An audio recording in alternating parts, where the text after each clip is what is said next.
Esse aqui foi o primeiro trajeto que a gente fez, o primeiro plantão de trabalho de campo que a gente fez em agosto de 96. Eu tô sendo hoje o que eu nunca fui antes. E de fato, né? Porque eu tô tendo as oportunidades agora que eu deveria ter na minha adolescência. Tenho vontade de parar, mas acho que só a vontade não basta. Tem que ter um alguinho mais que eu não descobri ainda o que é. Mas vou descobrir. Meu maior medo é ficar sozinha. Mas se o projeto estivesse naquela época que eu comecei, eu não teria AIDS. Porque teria aparelho bastante daí, né? Porque na época que eu peguei AIDS não tinha. Um aparelho só usava várias pessoas.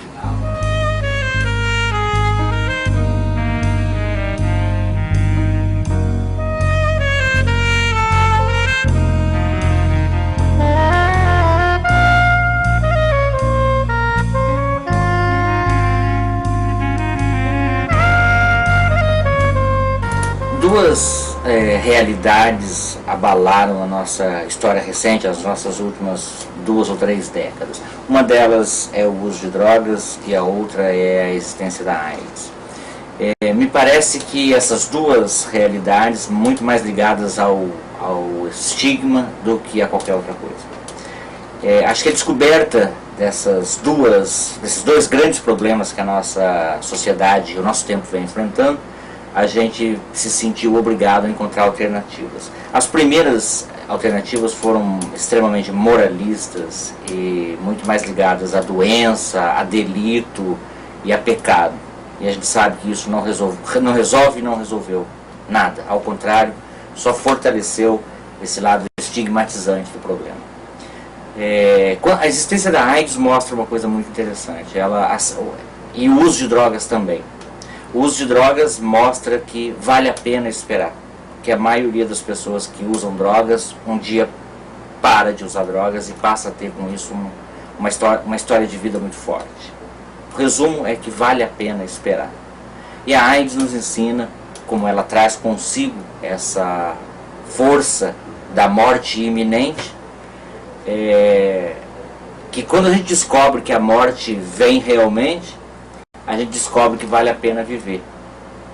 E eu acho que é esse grande encontro que surge a partir do encontro dessas duas realidades, que são AIDS e drogas, e do encontro entre morte e vida, que simboliza para mim com muita clareza a redução de danos. Vale a pena esperar, vale a pena investir no ser humano, porque ele é maior do que essas realidades. Comecei a trabalhar, acho que na Spam. E daí começou essa epidemia aí de HIV, AIDS, né? Daí que eu... Mas eu nunca pensei que ia pegar, né? E ainda mais que eu sabia, na época eu sabia que era só com o sexo. Daí depois que comecei a ouvir melhor, daí sim, compartilhamento de seringa e tudo, né? Mas daí... E eu compartilhava, mesmo assim depois eu compartilhava ainda com alguns amigos, até a maioria já está morto. É que nem a Vera diz, eu tô viva de insistente mesmo. Mas eu acho que como é que se diz, eu compartilhava, né, mas depois que eu conheci o Redução de Danos que eu aí me sensibilizei bem e não compartilho mais, né, diminuí bastante, sei administrar agora o uso da droga. Como ela faz bem esse papel? Aqui tem uma CT, mas é misturado com outra droga. É 2 em 1. Eu cheguei no programa Redução de Danos, eles me encontraram num brete, morava na rua, eu deles, usava droga injetável. E aí, negócio de eles estar nas comunidades, eles encontraram e começaram, né, aí a Márcia, que era assistente social, a Fátima, o Tonico, mais outros redutores. Aí acharam, né, meio certo estranho o modo que eu agir, de eu tomar, e a Márcia sempre achando que eu tinha que sair dali e tinha que me arrumar. E era só eu no meio de um monte de homem. E aí até que foi foi um belo dia, a gente foi lá no PAN, começou a conhecer o Domiciano, só que eu não ia muito com a cara dele, eu botava ele para correr na hora de eu tomar. E daí a gente, mesmo não estando lá contratado nem nada, a gente gostava de assistir as reuniões. Aí um dia eu peguei e disse para eles, vamos fazer plantão também. Aí vamos ser voluntário. Aí o Domiciano pegou e botou o nosso nome, a gente ficou 8 meses lá, só trabalhando de voluntário. E aí, enquanto isso, eles iam ajudando a gente como podiam. Aí eles ajudaram a gente em troca também da casa que eles deram. E o Dieto estava na FEBEM. E depois dali eu fui começando a diminuir o uso de drogas. E aí depois eu consegui ele, sabe, sair das ruas. Já fui para dentro de uma casa. Já fui mais pensando em parar. E hoje em dia eu não uso mais nada. Olha, meu sonho era criar meu filho, esse pequenininho, né? Eu até os 25 anos de idade eu tive uma história complicada com a polícia e drogas também, né? Sempre foi presente na minha vida. Né? Após os 25 anos eu tentei, né, ser o normal, como todo mundo diz, né? Ser gente, ser aceita na sociedade, mesmo sendo da classe pobre. Mas aí foi que eu me afundei mesmo na injetável. Né? Nessa de 25 anos até os 37 foi injetável mesmo. E dos 30, de 90 a 97, 7 anos, foi batidinho, todo dia direto, doente ou não, que muitas vezes ficava. E com 37 anos eu conheci o PRD.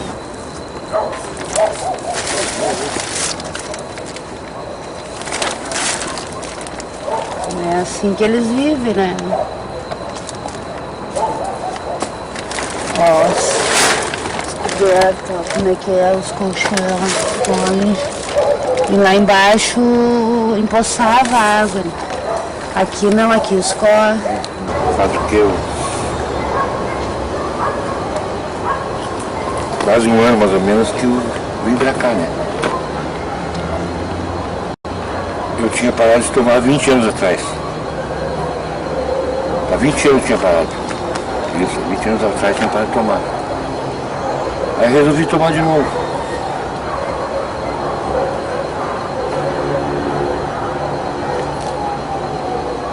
Eu tô aí, né? Gosto de tomar. Vou fazer o quê? Eu sou mecânico. Eu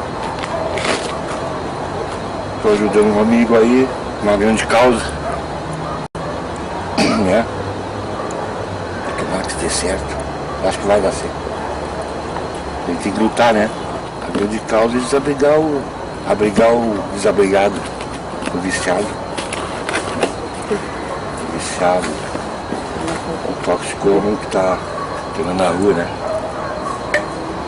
Mas a gente vai conseguir, né? Se Deus quiser. A gente precisa trabalhar, né? Pra isso. Meu sonho agora eu não sei qual é que é mais. Mas eu acho que um dos sonhos é tirar as pessoas da rua, né? Que não é sem lar, sem nada. Onde possa dormir, onde se abrigar por causa do frio, né? Vai trabalhar, né? Eu acho que é isso aí.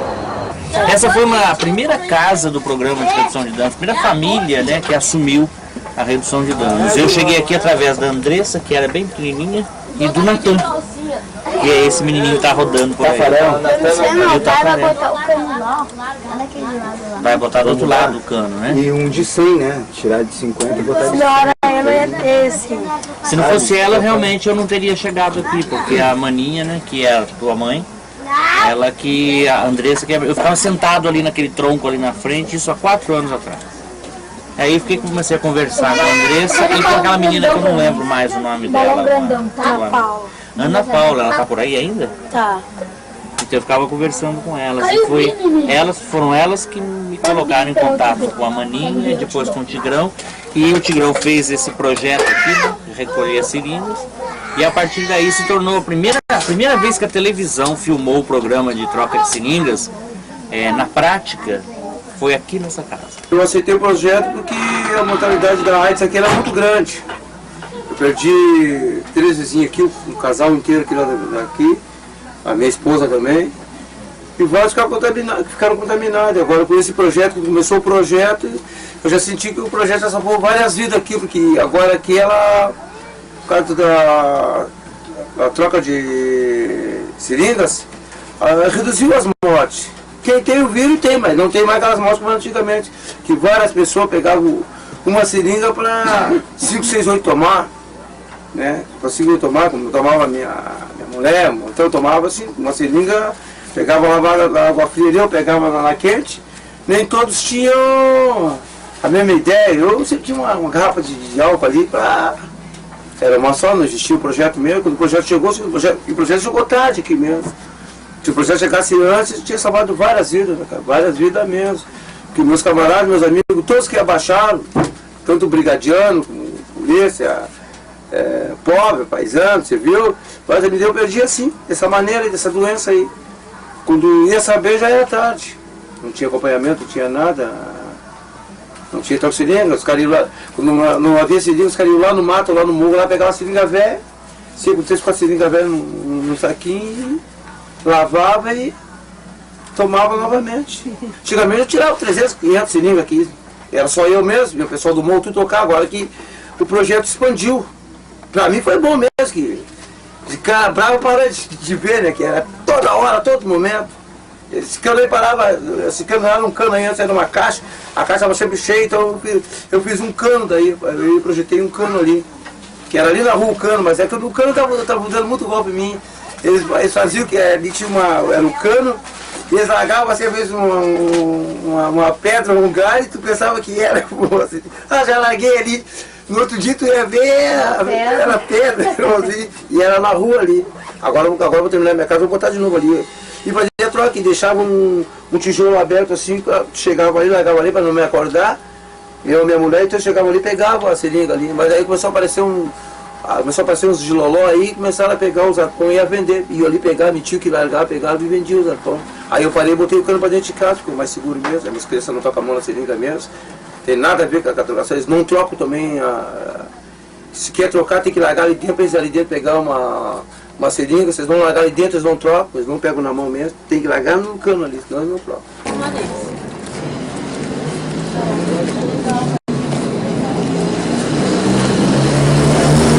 Ademir Melo Isabraldi. Que idade você tem? 38 anos.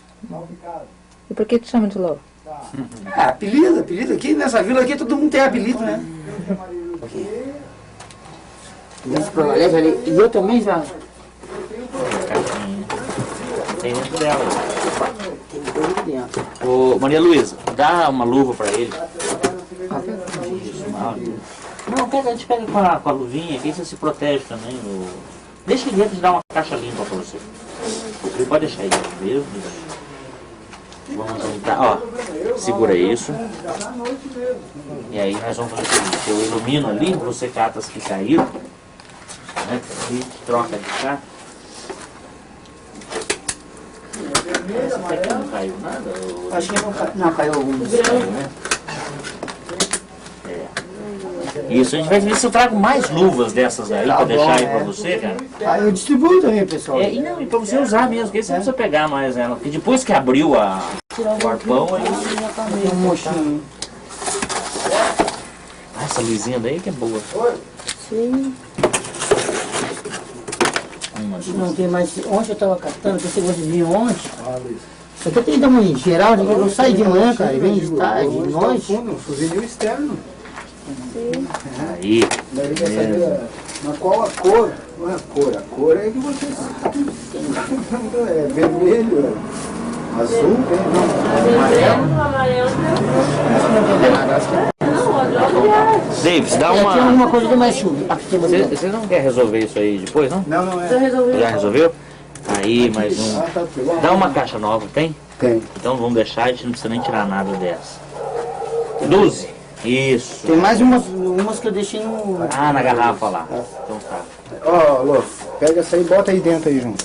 Ah, tem bastante aqui dentro. Ó, e essa aqui eu vou te deixar nova, ó. Tá legal. Tá? É pequena, mas Tá ela legal, cabe. tá legal. Ela cabe em umas 50. E aquela que tá lá cravada lá, ó. Ah, esse aqui que legal, eu tô olhando. Eu pego. Ah, tá. Eu fazia isso aí também, ó. Isso, ô Ademir. Lá em São Paulo, o pessoal chama de sala de uso. Ah, é? É. Eu morei em São Paulo, morei em Diadema, morei em vários lugares. Diadema é barra pesada. Morei lá no Caí, mas lá ainda pior ainda. Sala de uso. E aqui a gente chama de brete. Ah, é? É. É, que não tô mentindo, né? Ó, aqui mais uma seringa aqui, vamos recolher ela. É, pode recolher, pode ver. Viu, cara? Não esquece de ensinar a moçada que a colher também pode transmitir. Pra ela. Um amigo meu Mas é vem que aqui, eu ó. Eu tenho também. Onde né? que eu Não tô botando só pra ti. Ali, ó, ali, ó, eu tenho ali, ó. também. Olha. Geralmente tem que carregar. Eu tirei a lua já, mas Tem que achei uma peguei com jeito aqui. Pode pôr. Não, é só jogar. Aqui, ó, é, só olhar. Posso mexer? Cuidado, meu, cuidado. Isso aí é coisa disso. Olha aí o sanguinho aqui, né? Deve ter... Levanta aí, deixa eu ver, Dom. É um bretezinho mesmo esse cantinho. É, e Gostei por que daqui, que viu? se chama brete? Tu sabe? Tu sabe, né? Por causa do sangue. É... Puxa, você podia ligar a luz pra você logo, né, cara? É, tô precisando de alguma coisa aí, cara. É, desligar eu mesmo ligo, só preciso de material, né, cara? Porque eu liguei já, mas direto aí, mas já não desligar. E as instalações do... E aí, Léo? Ah, isso aqui no caso, né, seria, por exemplo, um tipo de continente esquecido, né? Seria as pessoas, né, em torno do mundo, né? E aqui seria o Oceano Atlântico, que passa pelo eixo do mundo, né? Seria o eixo do mundo aqui, né? O Oceano Atlântico, né? A pessoa lá descansando lá, pá. E assim seriam os continentes que existem. Seria a Austrália, onde que vai ser as Olimpíadas agora em 92 e... É, mais ou menos isso, né? Aqui é um navegador, né? Um navegador como se fosse um Mirklin, né? Que atravessou vários oceanos sozinho, né? Então acho bonito assim, como se fosse um jangadeiro, né? Assim... Um pescador que vai em busca do alimento sem saber se volta ou não, né, cara? Com alimento ou não. Às vezes ele nem volta, né? Quando a gente entra na história, na rede, os primeiros prédios que aparecem são esses prédios de vela. Eu acho que à medida que a gente começa a frequentar, a tendência daquele prédio é mudar, é ter luz elétrica, é ter a limpeza, é ter seringa na caixa coletora, é ter casa, como era aquela casa na Casa do Sorriso, como ficou o mato uma vez, lembra? Ficou limpinho, tinha um sofá. Tua casa. A tua casa, por exemplo. A do falecido Luizinho. Que ficou limpo também. Ficou limpo. A casa da Fátima. Da Fátima. O Tonico, o primeiro também lá. O prédio do Tonico. Então eu acho que agora esse prédio ali do Ademir, do Lobo, só ele tem que ser frequentado. Eu acho que essa visita hoje vai mexer muito. Ele ficou com muita vontade de ter mostrado a casa limpa pra gente, né? Essa responsabilidade que é difícil da gente definir e é difícil de contar para os outros também que funciona, porque o risco, o problema, a dificuldade, o medo também, né? De ficar semanalmente, pelo menos uma vez por semana, você tá dentro daquela sala, dentro daquela casa. Isso é complicado, porque até aquilo ali virar uma limpeza, vai no mínimo 6 meses, no mínimo. São 6 meses de risco, são 6 meses de sujeira, de dificuldade, são afetos, né, que a gente desenvolve. Também ali na área. Exatamente, a gente termina gostando. Normalmente o que acontece é o que a gente tem visto, a hora que eles se vinculam para valer é a hora que a doença aparece. Porque aí eles começam a fazer o exame do HIV, aí eles começam a descobrir a hepatite, começam a descobrir meningite, começam a descobrir endocardite. E aí que eles resolvem cuidar de si mesmos e começa a aparecer. Isso para eles é um sofrimento, porque eles sabem, no fundo, que é isso que vai acontecer. Se vincular a gente tem a ver com isso. Entrar em contato consigo mesmo e com suas doenças, né, com suas dificuldades. E para nós significa que nós estamos entrando em contato com mais uma pessoa que brevemente vai adoecer. A não ser que a gente realize um sonho que é de vê-los aderindo ao tratamento. Esse cheiro que aquela casa tem não é um cheiro agradável. E vencer esse cheiro aí é fazer vínculo também. E acho que é importante isso tudo, porque essa experiência adquirida no dia a dia é tudo. É tudo. Ah, não, esses guris incomodam demais, a gente tem que trabalhar todos os dias de manhã, eles ficam aí xaropendo, querem seringa, joga seringa, tudo aí, tem um monte de crianças, tem 8 crianças aqui. Tem mais as minhas aqui, as crianças brincam tudo aí nessa casa de 8. E não pode, essa seringa não pode ficar na rua não, viu? É perigoso as crianças. Sim. As crianças, faz. Justamente por isso a gente faz atrás, para tirar a circulação. A gente está sabendo que está todo mundo contaminado, essa gurizada aí está todo mundo contaminado. Eles estão se aprofundando mais na droga ainda, porque não tem vontade de viver. Pensam, hoje eu vou morrer, amanhã depois eu vou morrer. E pior é que eles não estão nem aí se outras pessoas também se contaminarem e irem embora junto com eles. Esse que é o maior problema nosso aqui que está nos preocupando, é isso aí. É as crianças e essa seringa, porque não é só esse caso aqui. É em todo lugar, em todos os becos. Eu sei que a Fátima, o Tunico já caminharam, já acharam nos becos, aí embaixo dos porões de todas as casas. Inclusive quando eles aplicavam aquilo, eles jogavam ali no meu pátio. Eu não tinha descanso, eu saía do serviço para poder ficar coletando seringa para levar para o Túlio, porque eu tinha medo das minhas crianças. O Túlio era o redutor de danos. Eles tinham que ter consciência que tinha que ter mais pessoal para recolher, para ajudar. Eu acho uma boa recolher. Mas eu acho que eles não vão deixar nunca. Claro, é um meio de prevenir eles. Mas quando eles estão aí, drogados, não querem saber onde eles jogam, onde não jogam. Pensa que eles vão, na loucura deles, eles largam em qualquer lugar, atiram pro pátio dos outros. Porque tem um lugar aí que eles entrassem, que eles fizessem um tratamento, ficassem 3, 4, 5 meses, um ano pra lá, até parar. Mas tem. Cada tem que querer, porque a gente tem que ter força de vontade. Nem agarrando não adianta. Quando quer, você sabe disso. Nem amarrando, os caras conseguem.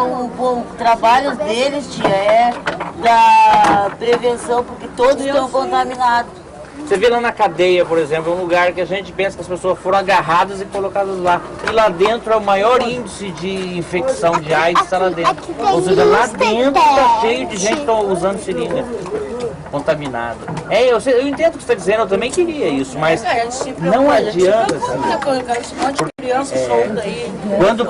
Quando a pessoa quer parar e procura pela gente, por exemplo, a gente faz de tudo. A gente encaminha mesmo, tem várias pessoas que quiseram parar, que a gente encaminhou para tratamento. Mas quando não quer, você pode agarrar, levar, que não funciona. Mas eu entendo a sua angústia, realmente fica difícil, um monte de criança, nós mesmos, os adultos, né? É muito assim.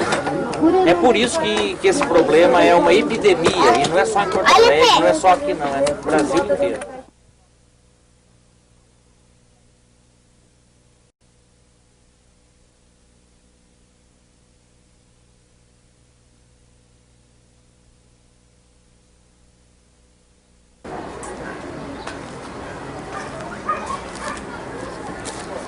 De vez em quando quer fazer uma história diferente. Às vezes pinta, né? É difícil, Umas 10, bebê.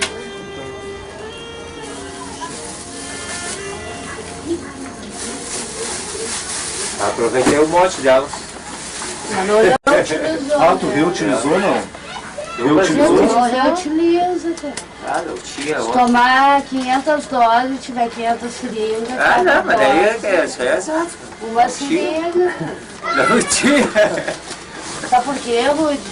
Porque assim, a gente que já está contaminado, cara, a gente se contamina cada vez mais. Pioras.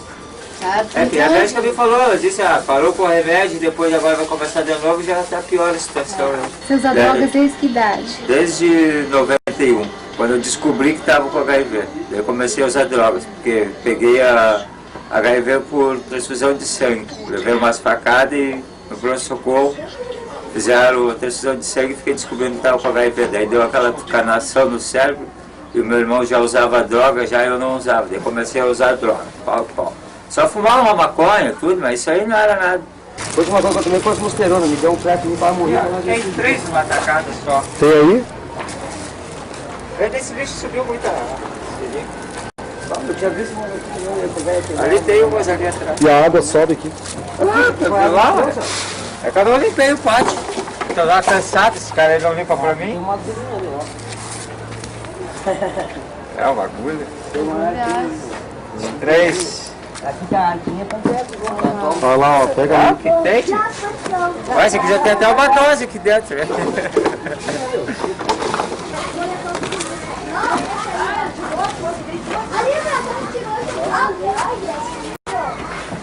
Tinha uma escada aqui de cordas, que era do próprio navio.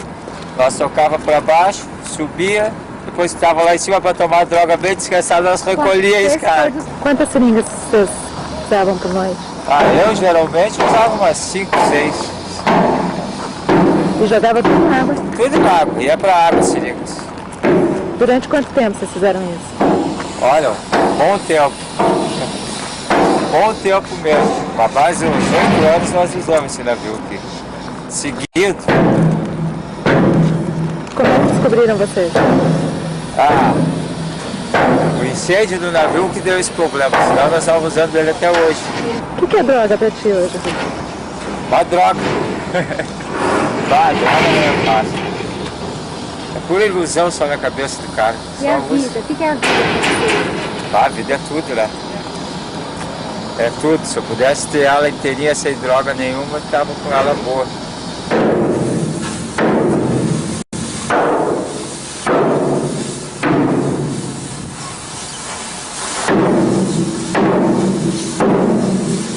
Estávamos naquela parte mais alta, lá para curtir o pôr do sol. A noite era a lua. Estavam aqueles olhos estralados que vai estudando, olhava e falou, vai lá tem gente lá. É o São Jorge. Nós curtíamos aquela bar, churrasco que nós fazíamos aí. Aí dentro. Cervejada, cachaçada. Isso aí é cheio de fotinho, cada janelinha, daquelas janelas partidas, tudo com caminha, tudo, sabe? Bem arrumadinho pra nós. E faltou a dose, vai lá e vende colchão. Faltou a dose, vai lá e vende o outro da outra parte lá. Já se foi indo. Olha, ganhamos. Isso foi consequência que eu tomava só aqui, né? Eu me aplicava só aqui e eu errava, às vezes eu errava, eu pegava o errado, o rosa, né? E aí dava aquele queimor assim na perna. E foi de tanto eu tomar ali que deu, aconteceu o resultado que tá aqui, ó. Aí começou aqui, ó. Tem que tirar, ó. Olha aí, ó. Começou aqui, ó. Aqui, esse aqui eu não tenho esse osso aqui, ó. Esse osso eles arrancaram. Eles tiraram esse osso todo aqui. Aí ficou assim. Tudo por causa da tomaçada. Eu me orgulho, porque, pô, eu já sei administrar ela, eu não sabia, eu tinha medo de tomar e recair, né? E hoje, né, é com aquele negócio, tu que tem que dominar ela, não deixar ela se dominar, sabe? Sendo redutora, eu comecei a adquirir toda aquela habilidade que eu deveria ter adquirido antes, mesmo sem ter ido, né, ter me formado, me graduado, alguma coisa. Quando a gente trabalha com pessoas que perderam quase tudo, ou de tudo que perderam, ainda aparece um momento, alguém que diz, olha, você não perdeu tudo, tem algo mais, tem alguma coisa que estão falando muito hoje em dia, que se chama cidadania, e a gente consegue despertar isso em alguém. E consegue ver essa pessoa aprender novamente a dar os passos, e sem aquela sensação de, estou ajudando tal pessoa, ela caminhar por conta própria, e você ser um instrumento disso. Isso me trouxe muita alegria, muita força. Mas eu não nego que os sentimentos maiores nesse período tenham sido de impotência ou até mesmo de tristeza, porque eu pude perceber como está distante da realidade, como estão polarizadas as propostas e como a nossa sociedade tem vivido entre o bem e o mal e as duas coisas muito longe uma da outra, e quando o trabalho a ser executado está entre um e outro. Então me parece que isso que eu chamo de sentimento de impotência e de tristeza é por estar vivo, inserido numa sociedade que exige de mim uma postura, um trabalho para executar, e eu não consigo executar esse trabalho porque os valores estão polarizados. As pessoas te cobram o tempo todo saber se você está no bem ou se você está no mal. Se você aceita o uso de drogas, então você é a favor do uso de drogas, e isso vem acompanhado de condenações e de processos judiciais também. O tema foi lá para o Conselho Federal de Entorpecentes e foi relatado pelo Dr. Domingos Bernardo e também pelo conselheiro José Sobrinho, de Brasília. E nós concluímos num determinado momento, até com uma certa celeuma, de que o programa era indispensável dentro da realidade epidemiológica brasileira e que também não havia nenhuma ilegalidade no desenvolvimento desses programas de redução de danos, especialmente na medida em que a troca de seringas era apenas um dos elementos, apenas um dos aspectos de um programa bem mais amplo de prevenção de doenças sexualmente transmissíveis. Está lá na Constituição a definição de que é obrigação do Estado e direito do cidadão à saúde, e que o Estado deveria adotar todas as providências no sentido de salvaguardar a saúde. O que é a atividade do Estado em busca de saúde? É evitar a doença, certamente. A adoção de medidas que lhe pareçam eficazes para evitar a doença. Então, como imaginar que uma atuação sanitária, no sentido de evitar uma doença grave, uma epidemia, que tem como vetor exatamente o compartilhar de seringas não esterilizadas, como poderia ser evitada uma medida sanitária, uma intervenção sanitária necessária por uma pretensa afronta a uma legislação de 1976, que não diz nada expressamente, que seria interpretada ampliativamente e mais, numa época em onde a AIDS nem era conhecida, se existia, pelo menos não estava detectada em nossa sociedade. Não me parece que seja novidade mais para muita gente que o uso de drogas na nossa sociedade ele está muito mais ligado a uma maneira de manipular a massa do que uma opção pessoal que conduz as pessoas ao cemitério, à cadeia ou aos hospitais. Existe um contexto político muito forte, muito poderoso e que vem utilizando principalmente as drogas ilegais para organizar a sociedade. Pensando assim, eu vejo que as drogas para mim então cumprem um papel que não é da sua essência, mas da essência da organização social e política. Uma coisa, né, fazer uma parte de assistencialismo. Não, sabe? Eu vou batalhar. Aí sim vai dar sentido. Isso, a toda essa própria organização. Fazer uma parte de assistencialismo. Não, sabe? Eu vou batalhar. Aí sim vai dar sentido. Isso, a toda essa própria organização. Então, tem estrutura, tem coisa, menos um teto, algo que as pessoas, tem pessoa que está na rua, ó, anda bem, e não tem onde morar.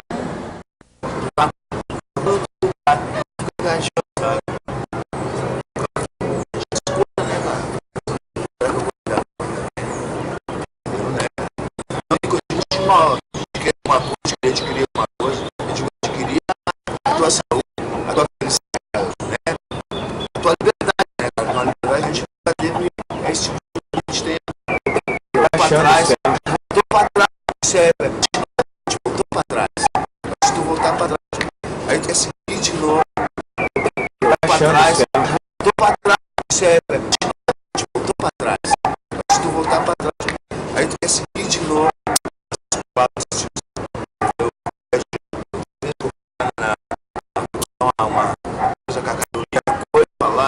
voltaram